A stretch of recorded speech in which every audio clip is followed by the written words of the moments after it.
Guys, Jared Fitness here, and you guys are now part of the new series called Becoming Undeniable. Basically, with this series, it's kind of like a reflection off of last season info vlog that just kind of was me just kind of doing random things around fitness. But I feel like this one is going to be a lot more focused. It's going to be a lot more set to certain goals and showing you guys, how I train, on the daily basis, staying consistent with my videos, and having a lot of episodes, a lot of content, a lot of the cool things that I'm going to be doing throughout the next few months in the summer, including the rest of the semester, which only has about 2 weeks left, and whatever shows I decide to do next. And basically, I decided to start this new series, and matter of fact, I'm about to talk to you guys why I even started this new series and what's up with the title and all this stuff, right? Basically, Becoming Undeniable, I chose the title because I felt like my last show, I was denied because there was room for denial. I was denied, I didn't win because there was enough evidence, for somebody else to say, he beat him in this certain category. He wasn't big enough. This other guy, displayed the mass that was necessary. So that's what one thing that I'm doing is taking into consideration, if I'm not big enough, I'm not undeniable. Becoming undeniable in my sense is every time you step on stage, they look at you, and from that very second, they're like, this guy won the show.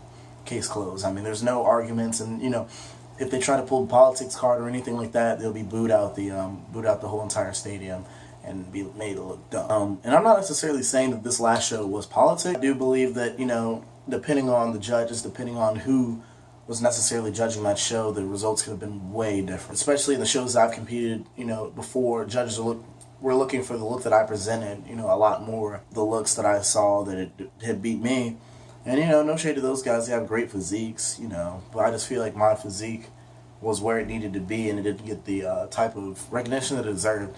But that's enough complaining. I mean, I'm not going to sit here and say, oh my gosh, like my physique was perfect. And that's one thing that, I was kind of got as a reality check from this last show, and I think that that's good too, because honestly I had thought that my physique was more developed than it really was in terms of competing wise on stage with the pros, on stage with some of the top level national guys. I've seen some of these top level national guys, and I say, I'm not there yet. So with the series is basically trying to show you guys is my journey to getting to that level, my journey to becoming a top level national guy. We're talking first to fifth place, level nationals, and you guys all know in most shows, first and second are IFBB Pro. So the goal is to present an IFBB Pro physique, or get closer to that goal every single time. Every single time I get a chance to to compete. And I don't want like gradual changes over the years. I want dramatic changes, in the time. So what does that mean necessarily? A lot of people talk to me about patience, about muscle maturity, and about just building up that experience. And with that, that's true. You do need patience, and you do need to build that muscle maturity, and you do need to build up experience. But at the same time, I feel like if I train, if I grow, and if I just I hit my weaknesses so intense, so hard, that I will make the type of astronomical changes I need to make. And with me being only 18 years old, my hormones are still like really high, and I feel like I'll be able to ride that wave to produce better gains than the average person training would be able to create. Average male, it's like over that 25-year-old threshold. So I'm still really young. And that's another thing too. Like, I talked to a judge who I knew personally. I said, what can I do? What when you're judging a national level show, like, be honest with me. What would you tell me to what would you tell me to improve on? And he was like, yeah, like just like the judge said, he kind of explained it in a nicer way than just saying I needed more experience. But he kind of went deeper into it, saying that my muscle bellies weren't mature, and that comes from years and years and weights and heavy weights of training. But what I can do, what I can actively work on now is increasing the roundness of my delts, increasing the thickness of my arms, increasing the width of my lats, maintaining my waist, maintaining my chest where it is, and just working to be drier and drier every time I show up, working to show more detail to the muscle each time I come on stage. So with that said, we're gonna be training hard, and I've been training really, real hard for the past few weeks since the show. I think it's been almost a month now, And I've just been, I've been training. One thing that I'm doing differently in my split, and you guys will see this in my day-to-day videos, is I'm training arms 3 times a week. I'm training on Monday, Wednesday, and Friday to really just create that stimulus, to really just tell my body to grow those arms. I almost said a bad word because I'm tired. My arms are very stubborn. But, man, like, it's so serious to me right now to just make those types of improvements that I needed to make. I mean, me personally, I would say I have bigorexia a little bit right now. I mean, I really bigorexia. I'm not satisfied at all with where I'm at right now, at all.